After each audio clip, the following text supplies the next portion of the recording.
다니엘 6장 10절 한 절 말씀 다 같이 한 목소리로 읽으십니다. 시작. 다니엘이 이 조서에 왕의 도장이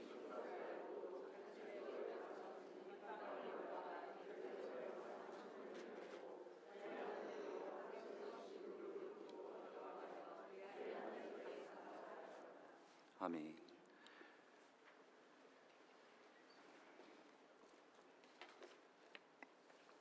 요즘 하늘문 시간에 다니엘 말씀으로 함께 묵상을 함께 나누고 있습니다. 다니엘은 12장으로 이루어진 예언의 말씀으로 크게 두 부분으로 구분할 수가 있습니다. 1장부터 6장까지는 다니엘이 바벨론에서 어떤 삶을 살았는가, 삶에 대한 내용입니다. 7장부터 12장까지는 다니엘이 하나님께 받았던 환상 또는 꿈 그리고 예언에 대한 말씀입니다. 그러니까 다니엘의 삶이 나오고 그가 받았던 예언의 말씀이 연이어서 나옵니다. 다니엘의 이 구조가 하나님의 백성들과 하나님의 자녀들에게 주는 분명한 교훈이 있습니다. 다니엘이 받았던 그런 예언의 말씀들, 다니엘이 받았던 환상과 꿈은 다니엘의 삶과 분리된 것이 아니라는 겁니다. 7장부터 12장까지 나오는 그러한 예언의 말씀들, 그것은 사실 다니엘조차 이해하기 어렵고 꿈을 해석하는 능력을 받았던 다니엘도 그것을 이해하지 못할 정도로 매우 어려운 예언의 말씀입니다. 그렇게 어려운 예언의 말씀임에도 불구하고 그것이 하나님의 말씀인 것을 알 수 있는 것은 다니엘이 바벨론에서 살았던 의로운 삶, 다니엘이 바벨론에서 살았던 믿음의 삶 또는 예배의 삶 때문입니다. 실제로 다니엘은 유다 백성들에게 예언자로 알려진 것이 아니라 사실은 바벨론에서 살았던 의로운 삶 또는 하나님의 말씀을 붙들고 그 말씀대로 살아가려는 거룩한 몸부림으로 알려졌던 사람입니다. 에스겔 14장 14절에 보시면 비록 노아, 다니엘, 욥 이 세 사람이 거기 있을지라도 그들은 자기의 공의로 자기의 생명만을 건지리라. 나 주 여호와의 말이니라. 다니엘의 삶을 보면 비록 이해하기 어렵고 또 받아들이기 쉽지 않은 예언의 말씀들이 하나님의 말씀이야, 이것은 하나님께서 우리에게 주시는 생명의 말씀이라는 것을 인정할 수 있는 겁니다. 말씀과 삶은 분리된 것이 아닙니다. 다니엘 8장에 넘어가서 다니엘은 순양과 순념소에 대한 환상을 보았습니다. 여기 순양이라는 것은 메데 바사라는 나라이고 그 이어서 나오는 순념소는 바사 이후에 등장하는 알렉산더 대왕을 중심으로 하는 그리스 나라를 뜻합니다. 근데 세계 역사를 보면 알렉산더 대왕이 죽은 이후에 알렉산더가 정복했던 나라는 크게 4개로 나뉘어져서 분리가 되어졌는데 그 중에 안티오쿠스 4세라는 왕이 있습니다. 근데 이 안티오쿠스 4세는 유대인을 극도로 싫어하고 혐오했습니다. 그래서 그들을 죽이기 위해서 이 안식일 날, 안식일에는 유대인들이 일을 하지 않기 때문에 안식일에 의도적으로 예루살렘을 공격해서 예배드리고 있던 유대인들 수만 명을 죽였습니다. 그리고 이 이후에 안식일을 지키지 못하게 했고 할례를 금지했고 나아가서 성전 제사까지도 금지했습니다. 저희들이 마가복음 14장을 저희들이 지금 이제 다 주일날 말씀을 드렸는데 그 14장에 나오는 성전에 가증한 것이 선 것을 보거든이라고 그 가증한 것이 사실은 다니엘 말씀에 의하면 안티오쿠스 4세가 세웠던 제우스 신상입니다. 제우스 신상도 세웠고 그 제단에 돼지 피를 뿌림으로 제단을 부정하게 만들었습니다. 말 그대로 유대인들에게는 최악의 시간입니다. 그것이 다니엘 8장에서 다니엘이 보았던 환상의 내용인데 이 환상이 쭉 설명되면서 마지막에 설명이 나오는데 중요한 표현이 하나가 있습니다. 8장 19절에 보시면 이르되 진노하시는 때가 마친 후에 될 일을 내가 내게 알게 하리니 이 환상은 정한 때의 끝에 관한 것이다. 여기 진노하시는 때가 마친 후에 될 일이라는 표현이 중요합니다. 이 표현을 이해하기 위해서 다음 도표를 저희들이 보실 필요가 있습니다. 한 장 더 넘겨주시면 다니엘 8장에서 환상을 보았던 연도가 언제냐면 BC 550년입니다. 그때로부터 12년이 지난 538년에 유대인들은 고레스 왕에 의해서 유다로, 그러니까 바벨론 포로 잡혀있던 것에서 회복되어서 유대로 다시 돌아가게 됩니다. 그리고 370년이 지난 168년에 안티오쿠스 4세에 의해서 예루살렘에서 유대인들이 죽임을 당하고 제우스 신상이 서게 되는 그러한 어려움들을 겪게 되는 겁니다. 여러분, 유대인들의 관점에서 다시 한번 생각을 해보시면 1차 포로 기간 이후에 이스라엘 백성, 유다 백성들은 축제의 시간입니다. 70년 동안 바벨론 포로가 되었던 그들을 하나님이 구원해 주셨고, 하나님이 그들을 회복시켜 주셨고, 하나님이 그들을 다시 한번 붙잡아 주셨기 때문에 회복의 시간이고 축제의 시간이고 기쁨의 시간입니다. 지금 보셔야 될 것은 다니엘이 550년에 보았던 이 환상은 유다 백성들이 바벨론에서 돌아온 회복된 이후에 일어날 일들에 대한 내용입니다. 그러니까 유대 회복에서 돌아와서 370년이 지난 이후에 또다시 안티오쿠스 4세에 의해서 유다 백성들은 엄청난 박해와 시련과 어려움과 환난을 겪는 겁니다. 여러분, 저희들이 관심 가져야 될 것은 여기에 있습니다. 유다 백성들이 돌아왔던 538년부터 그들이 환난과 어려움을 겪게 되는 168년, 그러니까 370년의 시간이 유대인들에게 어떤 의미인가라는 겁니다. 왜 하나님께서는 다니엘에게 370년 이후에 일어날 일에 대해서 미리 보여주신, 너희들이 회복될 거지만, 유다에서 다시 돌아올 거지만, 너희들이 안티오쿠스 4세에 의해서 또다시 어려움을 겪고 예루살렘 성전이 무너지고 그 가운데서 너희들이 예배드리지 못할 시간이 올 거야. 왜 하나님께서 그 시간을 보여주신 겁니까? 유대인들에게 이 시간은 어떤 의미입니까? 분명합니다. 그때를 준비하라는 겁니다. 그 시간에 올 거니까 깨어 있으라는 겁니다. 다니엘조차 알아 누울 정도로 그 이스라엘 유다 백성들이 큰 어려움과 큰 박해를 받을 거지만 그 370년의 기간 동안 너희들이 그 시간이 있음을 알고 준비해야 돼. 너희들 가운데 그 어려움의 시간이 다가올 거니까 너희들이 그때를 깨어서 지금부터 준비하고 그때를 감당할 수 있는 그런 믿음들, 그런 은혜들을 쌓아가야만 해. 바벨론에서 돌아왔으니 이제 축제다, 기쁘다, 즐겁다, 너희들이 그럴 때가 아니라 그 위에 다가올 더 큰 어려움, 그 위에 다가올 더 큰 어려움, 환난의 시간을 준비하는 시간인 겁니다. 최근에 코로나가 물론 다시 증가한다라는 그런 소식들을 듣지만 많은 부분에 있어서 코로나의 영향을 벗어났습니다. 여러분, 저희들이 이 시점에서 기억하고 마음에 품어야 될 것은 바로 여기에 있습니다. 또 다른 코로나입니다. 우리가 어느 시점, 어느 시간에 우리가 또다시 함께 모여 예배 드릴 수 없고 또다시 함께 모여 기도할 수 없고 함께 모여 찬양할 수 없는 시간 반드시 우리에게 다가옵니다. 제가 이렇게 자신 있게 말할 수 있는 것은 하나님의 말씀인 성경이 우리에게 예언하고 선포하기 때문입니다.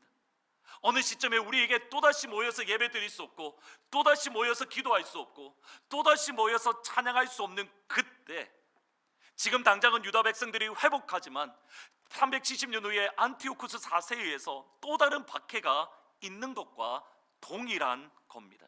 따라서 한편으로는 코로나에 회복된 것을 좋아해야 됩니다. 코로나에서 회복된 것을 기뻐해야 됩니다. 여기에 머무는 것이 아니라 그 이상의 것을 준비하고 그 이상의 것을 대비해야 되는 시점으로 오늘 다니엘의 삶이 바로 그것을 말씀해 줍니다. 다니엘 6장은 저희들에게 잘 알려진 말씀으로 다니엘이 사자굴에 들어갔다가 건짐을 받는 말씀입니다. 다니엘은 총리로 세움을 받았는데 다른 총리들보다 그가 더욱더 뛰어나서 히브리어를 보면 그에게 탁월한 영이 있었다. The excellent spirit이라는 말이 있는데 그에게 탁월한 영이 있어서 다른 총리들보다 더 뛰어났고 그때에 메대 사람들이 다니엘을 질투해서 그를 사자굴에 던지는 그러한 음모 또는 그러한 함정을 꾸밉니다. 이번에 설교를 준비하면서 마음에 부딪혔던 것들이 하나가 있습니다. 뭐냐면 다니엘이 사자굴의 위기를 겪었던, 사자굴의 위험을 겪었던 나이가 언제인가라는 부분입니다. 다니엘이 바벨론에 잡혀왔을 때, 그러니까 다니엘 1장에서의 나이는 대략 14살에서 15살입니다. 그 사이에 바벨론에서 나라가 지나고 그 다른 나라 메대 바사가 되었는데 그 기간이 몇 년이냐면 59년이 지났습니다. 그러니까 다니엘 6장에서의 나이는 몇 살이냐면 다니엘이 74살에서 75살 전후가 다름 아닌 다니엘 6장의 다니엘의 나이입니다. 다니엘이 사자굴에 들어갔을 때에 젊은 혈기왕성한 청년이 아닙니다. 이 땅에서의 삶을 마무리해야 될 그 시점에 다니엘은 또다시 모함을 당하고 다니엘은 사자굴의 시험을 겪었습니다. 여러분, 지금까지 다니엘의 삶을 한번 보실 필요가 있습니다. 다니엘 입장에서 다니엘은 남부러울 것이 없는 그러한 왕족으로 태어나서 남부러울 것 없이 성장을 했습니다. 근데 하루아침에 나라가 멸망당하고 바벨론이라는 나라로 그가 전쟁 포로가 되어 끌려왔습니다. 근데 이 전쟁 포로라는 것이 다니엘의 일생 동안 꼬리표처럼 달아붙었습니다. 그것을 알 수 있는 것이 6장 13절에 보면 다니엘이 이렇게 표현합니다. 사로잡혀온 유다 자손 중에 다니엘. 그러니까 지난 60년 동안 다니엘은 저 전쟁포로, 저거는 우리보다 능력도 없어, 저 보잘것없는 하잘것없는 사람, 끊임없이 무시와 조롱을 겪었고 소위 말하는 인종차별을 70살 지난 60년 동안 끊임없이 받았습니다. 다니엘 입장으로 넘어가면 왕의 진미와 포도주를 마시지 않겠다라는 그 결단으로 다니엘은 노예가 될 수 있는 상황을 1장에서 겪었습니다. 꿈을 해석하지 못하면 박사와 술객을 죽이겠다라는 느부갓네살의 죽음의 위기를 2장에서 겪었습니다. 3장에서는 2장에서 다니엘과 그의 세 친구들이 구원해 주었던 바로 그 사람들, 바벨론의 박사와 술객들이 다니엘의 세 친구들을 배반하고 그들을 모함하고 그들을 씹어 먹음으로 그들이 풀무불에 들어갔습니다. 바벨론에 살면서 다니엘은 단 한순간도 편안한 삶을 살았던 적이 없습니다. 그리고 이제 75살이 되었습니다. 여러분, 75살 정도 되었으면 이제 조금 편안한 삶, 이제 조금은 평안한 삶을 살아도 되지 않겠습니까? 75살, 언제 천국에 갈지 모르는 그 나이에 다니엘은 또다시 시기와 질투와 모함과 함정을 겪었고 사자굴에 들어갔습니다. 한 산을 건너니 또 다른 한 산이 있는 겁니다. 여러분, 기억하셔야 될 게 여기에 있습니다. 우리가 하나님께 돌아가는 그 순간까지 우리의 삶에는 끊임없는 시험이 있고 끊임없는 유혹이 있고 끊임없는 사자굴이 우리 앞에 놓여져 있습니다. 여러분, 우리가 언제 넘어지는지 아십니까? 이때입니다. 하나님, 이만하면 됐잖아요. 하나님, 이 정도면 충분하잖아요. 다니엘 12장에 보면 다니엘에 향하여 하나님이 이렇게 말합니다. 너는 가서 마지막을 기다리라. 이는 내가 평안히 쉬다가 끝날에 내 몫을 누릴 것임이라. 사자굴에서 건짐 받은 이후에야 하나님이 비로소 주시는 말씀이 너는 가서 마지막을 기다려. 평안히 쉬다가 끝날에는 내 몫을 누릴 거야. 하나님이 여러분에게 이 말씀을 주실 때까지 우리 앞에는 끊임없는 시험이 있고 끊임없는 유혹이 있고 끊임없는 사자굴이 놓여져 있습니다. 아브라함 역시 마찬가지입니다. 116살이 될 때까지 하나님께서 내가 이제야 나를 경외하는 줄 알았다라고 인정하는 그 순간까지 아브라함의 삶에는 끊임없는 유혹, 끊임없는 사자굴, 끊임없는 풀무불이 놓여 있었습니다. 다니엘은 그 시험을 견디어내었는데 반대로 마지막 순간에 견디지 못했던 믿음의 사람들도 있습니다. 모세입니다. 민수기 20장 12절에 보시면 이렇게 말합니다. 여호와께서 모세와 아론에게 이르시되 너희가 나를 믿지 아니하고 이스라엘 자손의 목전에서 내 거룩함을 나타내지 아니한 고로 너희는 이 회중을 내가 그들에게 준 땅으로 인도하여 드리지 못하리라 하시니라. 지금 이 말씀은 모세가 하나님의 거룩함을 드러내지 못함으로 너희들은 가나안 땅에 들어갈 수 없어 하나님의 심판을 받은 시점입니다.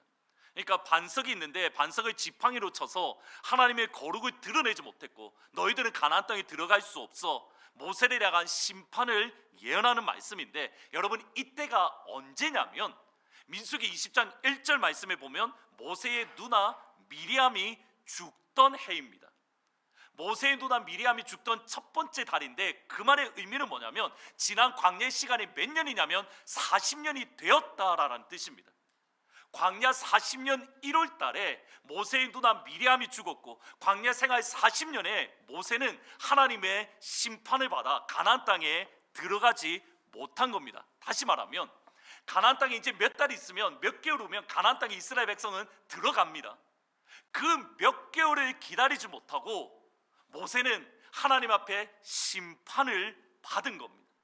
지난 39년 동안 잘 견뎠습니다.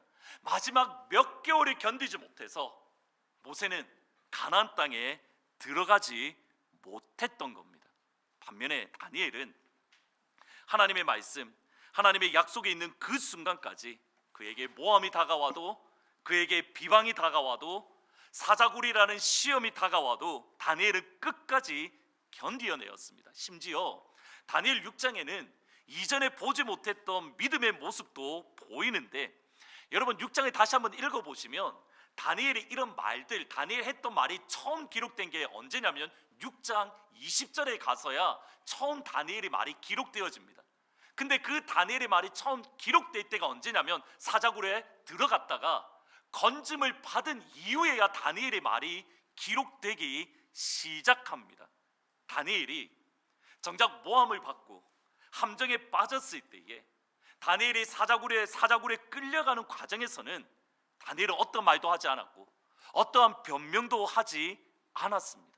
오히려 당당하게, 그가 시험이 있을 때에도 당당하게, 사자굴에 끌려갈 때에도 어깨 펴고 당당하게 사자굴에 들어갑니다. 반대로 정작 다니엘이 사자굴에 집어넣는 다리오 왕은 어쩔 줄 몰라 당황해합니다.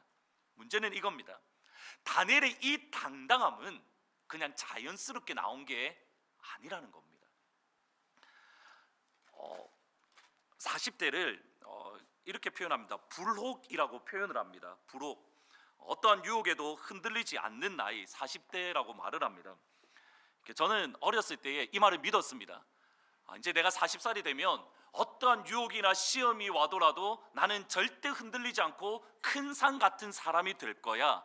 저는 이 말을 신뢰했고 믿었습니다. 근데 막상 40대가 되어 보니 여전히 시험이 오면 흔들리고, 여전히 유혹이 오면 마음이 이리저리 요동하는 모습을 저는 발견을 합니다. 50대에는 지천명, 하늘의 뜻을 아는 나이라고 말을 합니다. 50대 성도님들에게 질문을 해야겠습니다. 여러분이 50대가 딱 되니 하늘의 뜻, 하나님의 뜻이 정확하게 분별이 되십니까?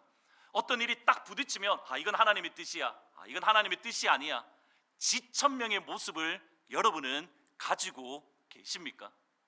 손을 들어서 표시하시겠습니다. 60대를 이렇게 표현합니다. 이순이라고 말을 합니다.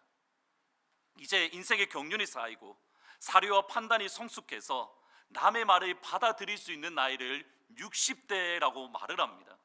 60대 성도님들께 여쭤보겠습니다. 60대가 되니 다른 사람의 말을 자연스럽게 받아들일 부드러운 귀가 되십니까? 다른 사람이 하는 말에, 조그만 말에 상처가 되어서 삐지기가 쉬우십니까? 이순이 되십니까?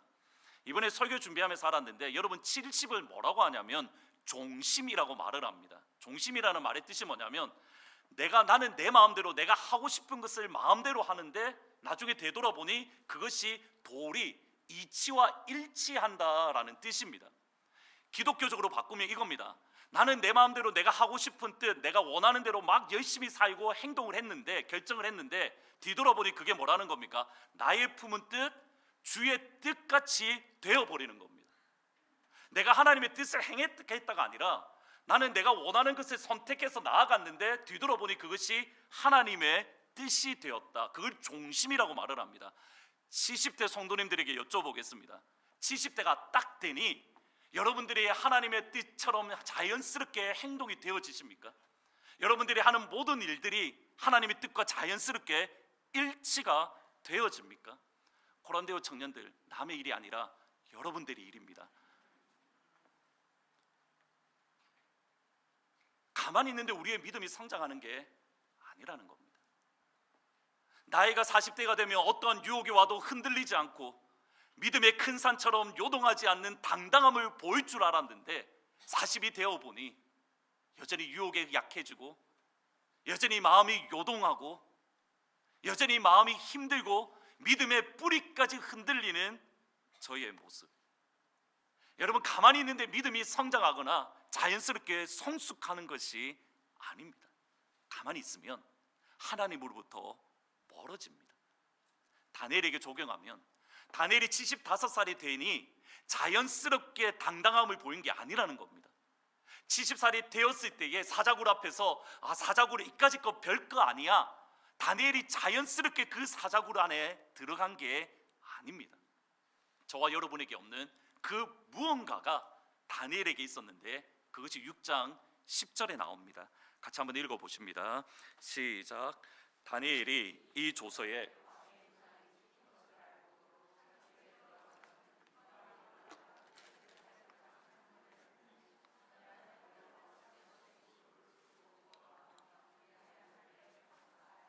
중요한 표현이 뭐냐면 전에 하던 대로입니다. 다니엘은 메대 바사야 사람들의 모함과 함정이 있을 때 어떻게 했냐면 전에 하던 대로 행동했고 전에 하던 대로 반응을 했습니다. 다니엘이 사자굴에서 당당했던 것은 전에 하던 대로 믿음의 당당함을 보였습니다. 다니엘은 전에 하던 대로 하루 3번씩 무릎 꿇고 기도했고 다니엘은 전에 하던 대로 무릎 꿇고 하나님께 감사드렸습니다. 여러분, 여기서 기도와 감사인데 기도와 감사는 연결되어져 있습니다. 예를 들어서 빌립보서 4장 6절에 보면 아무것도 염려하지 말고 다만 모든 일에 기도와 간구로 너희 구할 것을 감사함으로 하나님께 아뢰라. 우리의 표현에는 감사함이 뒤에 들어가 있는데 히브리어나 영어 성경에 보면 기도와 간구 그리고 감사가 한 묶음으로 되어져 있습니다. 그래서 영어 성경에 보면 by 또는 in, by prayer and petition, supplication with thanksgiving, 그러니까 감사와 기도와 간구 안에서 너희 구할 것을 하나님께 아뢰어라. 기도와 감사는 항상 같이 가게 되어져 있는 겁니다. 항상 기뻐하라, 쉬지 말고 기도하라, 범사에 감사하라. 기도와 감사는 같이 가는데 그 다음이 중요합니다. 기도와 감사는 우리의 본성으로 할 수 없습니다. 기도와 감사는 우리의 본성을 뛰어넘을 때에 할 수 있는 내용입니다. 민수기는 출애굽기 1세대와 출애굽 2세대로 구분이 되어집니다. 우리가 그냥 읽으면 다 이스라엘 백성들처럼 보이는데 그러나 전혀 다른 이스라엘 백성들이 두 부류가 있습니다. 1장부터 16장까지는 애굽에서 10가지 재앙을 경험했던 출애굽 1세대가 1장부터 19장까지 나옵니다. 그리고 이 가운데에서 1세대는 모두 다 죽임을 당합니다. 그리고 20장부터 마지막 36장까지는 1세대가 아니라 전혀 다른 세대, 출애굽 2세대가 20장부터 시작이 되어집니다. 그런데 이 두 백성들의 첫 번째 죄는 똑같습니다. 먼저 출애굽했던 이스라엘 1세대들의 죄는 불평과 원망입니다. 민수기 12장 1절에 보시면 여호와께서 들으시기에 백성이 악한 말로 불평하니 Now the people complained. 그들이 불평했다. 여호와께서 들으시고 진노하사 여호와의 불을 그들 중에 붙여서 진영 끝에 사르게 했다.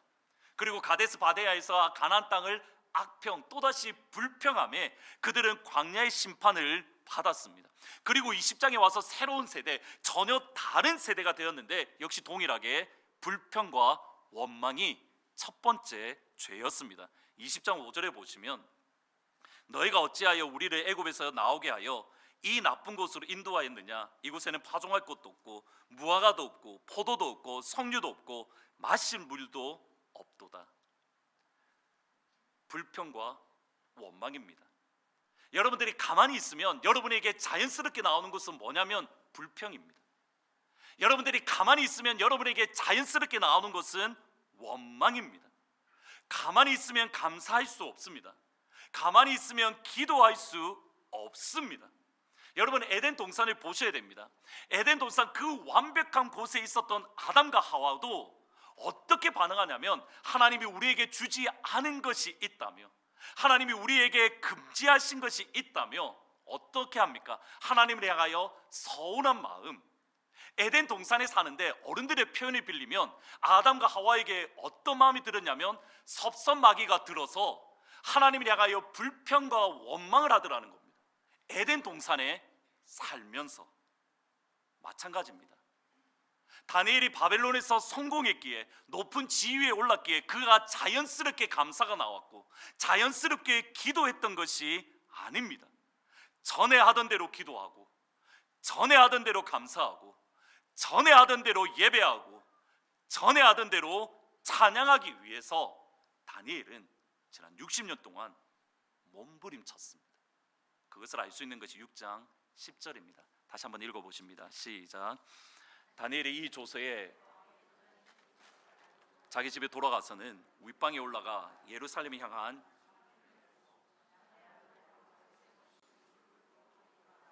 그의 하나님께 감사하였더라. 보셔야 됩니다.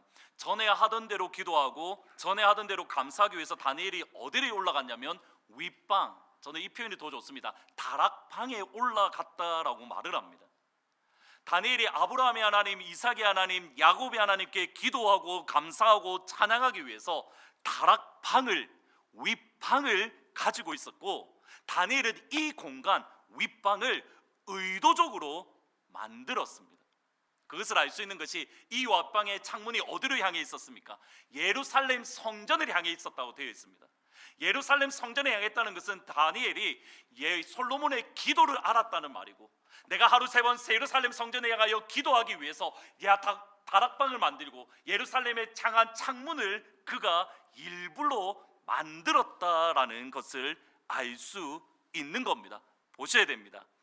의도적으로 기도하는 윗방을 만들었습니다. 의도적으로 감사하는 윗방을 만들었습니다. 의도적으로 찬양하는 윗방을 만들었습니다. 다니엘은 알았던 겁니다. 가만히 있으면 바벨론에 빠져서 기도할 수 없고, 가만히 있으면 바벨론에 매여서 감사할 수 없고, 가만히 있으면 바벨론 때문에 내가 예배 드릴 수 없음을 다니엘은 알았습니다.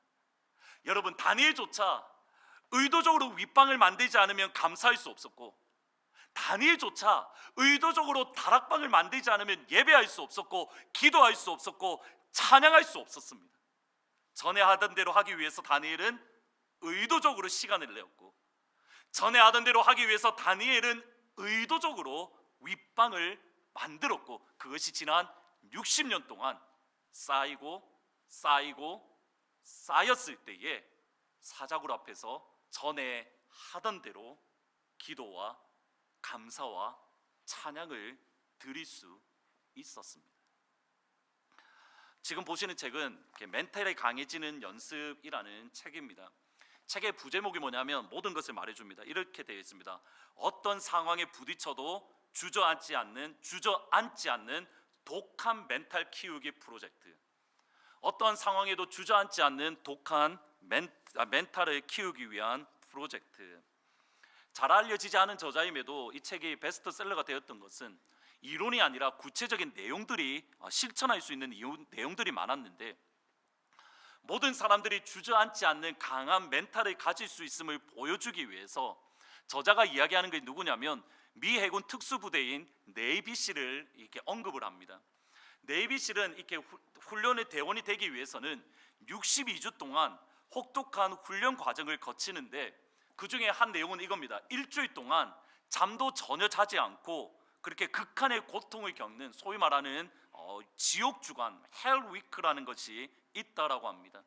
전체 훈련생들 가운데에 통과하는 비율이 몇 명이냐면 62주가 지난 다음에는 7명 중에 1명만이 이 네이비실 훈련을 통과한다라고 합니다. 근데 흥미로운 게 여기에 있습니다. 네이비실 훈련의 이 통과는 초점은 이 사람이 얼마나 강한 체력을 가졌는가, 이 사람이 얼마나 전쟁 기술이 좋은가, 신체 능력이 발달했는가, 여기에 있지 않다라고 합니다. 62주간의 이 훈련은 저 같은 보통 사람들, 그러니까 여러분 저를 아시겠지만 저는 숨쉬기만 하는 사람 중에 한 명인데, 저도 네이비실 훈련을 통과할 수 있을까요? 없을까요? 저도 네이비실의 훈련에, 왜 비웃으십니까? 만약에 저도 네이비실 훈련에 통과할 수 있을 만큼 그 프로그램 자체는 그렇다고 합니다. 저 같은 평범한 사람, 물살인 저도 내비실 훈련을 받을 수 있습니다. 그런데 왜 7명 중에 1명밖에 통과하지 못하는가? 그 이유를 이렇게 설명을 합니다. 훈련이 정말 테스트하는 것은 당신의 정신력이다. 이 훈련이 당신의 정신을 몇 번이고 벼랑 끝으로 몰아넣는다. 그러면 결론은 둘 중에 하나이다. 성공 가능성과 관계없이 무슨 일이든지 자신 있게 도전하든지 아니면 부러지든지. 내비실 훈련 자체는 힘든 게 아닙니다.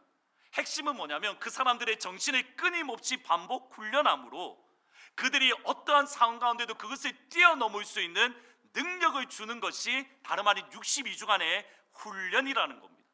이것을 내비실 사람들이 이렇게 표현을 합니다. 습관화된 훈련. 습관화된 훈련. 그들도 똑같이 무서워하지만 그들이 그렇게 극한의 임무를 완성할 수 있는 것은 이러한 훈련들 때문에 그들은 그 임무를 완성을 한다라는 겁니다. 다시 서론으로 돌아가겠습니다. 코로나가 마무리되는 이 시점에 또 다른 코로나가 언제 올지 모르는 이 시간에 예수님을 믿는 저와 여러분에게 정말 중요한 것이 있습니다. 이스라엘 백성들에게 370년이라는 시간을 주셨던 것처럼 우리에게도 370년의 시간이 주어졌습니다. 지금 그 370년의 시간 동안 여러분에게 정말 중요하고 우리 교회에 정말 중요한 것은 뭐냐면 윗방을 만드는 겁니다. 의도적으로 하나님과 함께하는 시간, 그 시간을 갖기 위해서 윗방을 만들어야 되는 겁니다. 의도적으로 기도할 수 있는 윗방, 의도적으로 감사할 수 있는 윗방, 의도적으로 찬양 드리고 의도적으로 기도할 수 있는 윗방. 지금은 윗방을 만들 시간입니다. 한 사모님의 간증을 들었던 적이 있습니다. 아이들이 있으니까 교회 가서 기도를 하지 못하니 이 사모님이 10년 넘는 동안 어디서 기도했냐면 방에 클로셋에 들어가서 아이들 잠자는 동안 방에 클로셋에 들어가서 그 가운데서 기도를 했다라고 합니다. 어떤 분은 차 안이 될 수도 있고 어떤 분은 교회 본당이 될 수도 있습니다. 전에 하던 대로 여러분의 삶 속에 기도와 찬양과 감사와 예배가 자연스럽게 흘러나올 수 있도록 의도적으로 윗방을 만들어야 됩니다. 이제 2023년 다음 내년 추수감사절 때는 추수감사절이어서 감사한 게 아니라 다 지난 1년 동안 앞으로 진행될 2023년 한 해 동안 여러분들이 윗방을 만들며 전에 하던 대로 감사하는 날, 전에 하던 대로 기도하는 날, 전에 하던 대로 예배 드리는 날, 전에 하던 대로 하나님께 영광 돌리는 날, 여러분의 삶 가운데에 사자굴이 다가온다 하더라도, 여러분의 삶 가운데에 불법불이 다가온다 하더라도 내게 주어진 윗방의 연습 때문에 사자굴에도 당당히 들어가고 불법불에도 당당히 들어가고 여러분의 향하여 어떠한 비방과 모험이 온다 하더라도 당당하게 그 길을 걸어갈 수 있는 주의 성도들이 다 되시기를 주의 이름으로 축복합니다. 윗방을 만드시기를 진심으로 축원합니다. 내 주를 가까이 더욱 가까이 하나님 주님께 가까이 가기 위해서 윗방을 만듭니다. 같이 기도하며 나아갑니다.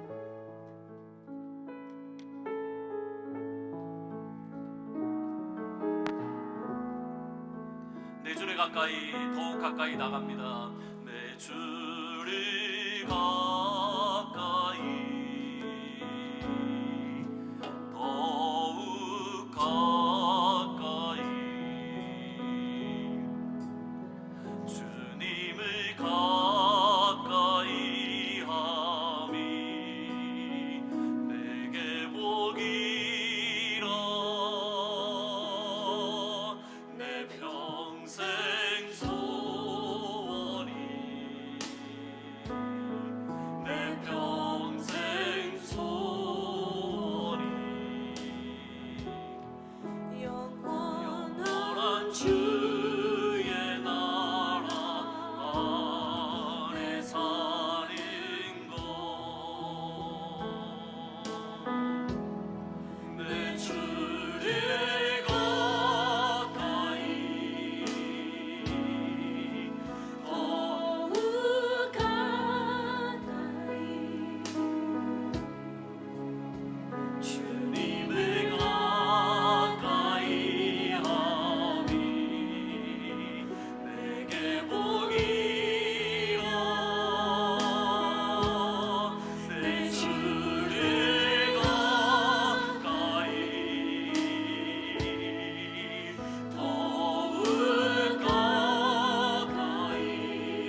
함께함이 내게 복입니다. 주님을 가까이 함이 내게 복이. 내 평생 소원은 주님의 나라를 거하는 것. 평생 소원 내 평생 소원이 내 평생 소원이 영원한 주의 나라 안에 사는 그러기에 내 주를 가까이 더욱 가까이 주님 앞에 나아갑니다. 내 주를 가까이 더욱 가까이 주님을 가까이 하니 내게 보이라 내 주를 가까이 더욱 가까이 주님을 가까이 함이 내게 주님께 더욱 가까이 나아갑니다. 더욱 가까이 더욱 가까이 주님 앞에 나아갑니다.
같이 기도하실 때 여러분은 여러분의 등을 이렇게 서포트하는 하나님의 보이지 않는 손을 경험해 보셨습니까? 여러분은 여러분을 붙잡고 있는 하나님의 손을 느낀 적이 있으십니까? 사자굴에 들어갔을 때에 다니엘을 이렇게 온전히 감싸주던 그 하나님의 손길, 여러분 그게 하루아침에 되는 게 아닙니다. 끊임없이 전에 하던 대로 하나님 앞에 기도하고 전에 하던 대로 찬양하고 전에 하던 대로 예배드리지 않으면 우리의 마음은 무디어져서 여러분을 붙잡고 있는 보이지 않는 하나님의 손을 볼 수도 없고 느낄 수도 없고 만질 수도 없습니다. 근데 그거 아십니까? 지금 하나님은 여러분의 등 뒤에서 여러분을 받치고 있는 거 아십니까? 지금 제가 왜 아멘 한지 아십니까? 하나님이 내가 너를 뒤에서 받치고 있다라는 것을 손을 보여주시기 때문입니다. 기도가 축원합니다. 하나님, 내가 윗방을 만들겠습니다. 하나님, 내가 나를 붙들고 있는 그 아버지의 손, 내가 사자굴 앞에 들어가 있을 때라도 나를 붙들고 있는 아버지의 손, 나를 등 뒤에서 밀어주시는 주님의 손을 경험할 수 있도록 하나님 역사하여 주옵소서. 하나님, 오늘 감사 주일입니다.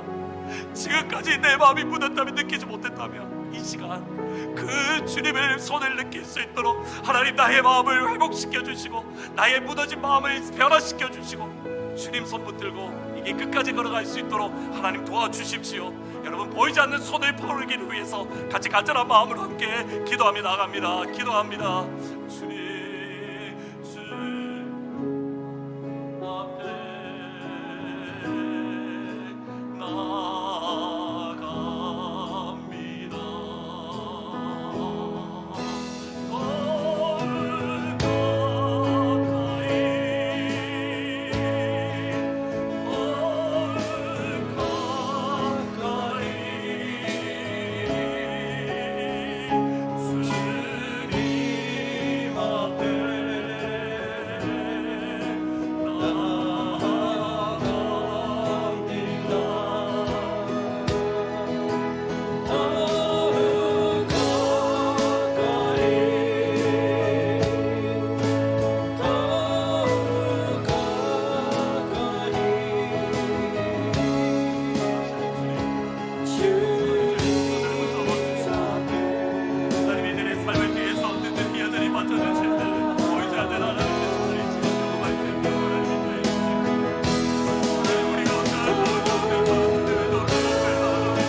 지난 1년의 삶을 되돌아보니까 분명히 아버지는 보이지 않는 손으로 나의 등 뒤에서 여전히 나를 밀어주시고 나의 손을 붙들고 이 길을 한 걸음씩 한 걸음씩 걸어오셨고 심지어는 나를 등에 업고 이 길을 걸어오셨는데 하나님 앞에 우리는 감사하고 찬양하기보다는 그 손을 느끼지 못하는 우리의 완악한 마음으로 인해서 우리를 그 품에 안으시는 아버지의 사랑을 느끼지 못하는 완악한 마음이어서 지난 1년 동안 얼마나 하나님 앞에 불평하며 원망하면서 살았죠.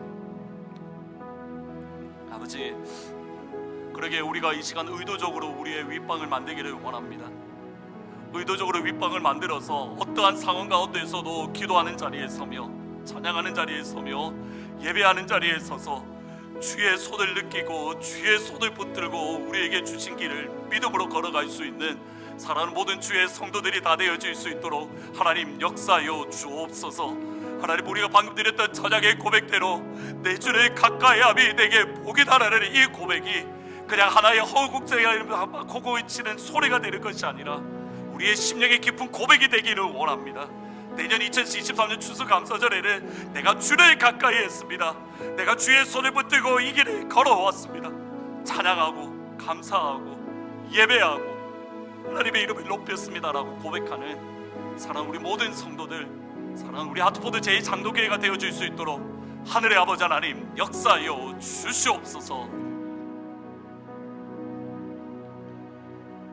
내 주를 가까이함이 내게 복이다라고 고백하는 사랑하는 모든 주의 성도들 위해 이제는 주 예수 그리스도의 은혜와 하나님 아버지의 사랑과 성령 하나님의 교통하심이 의도적으로 다락을 만들어 그곳에서 주님과 동행하며 주님의 마음을 느끼며 나를 여전히 등 뒤에서 밀어주시는 그 아버지의 손을 붙들기를 원하는 사랑하는 모든 주의 성도들 위해 지금부터 영원토록 항상 함께 있을지어다.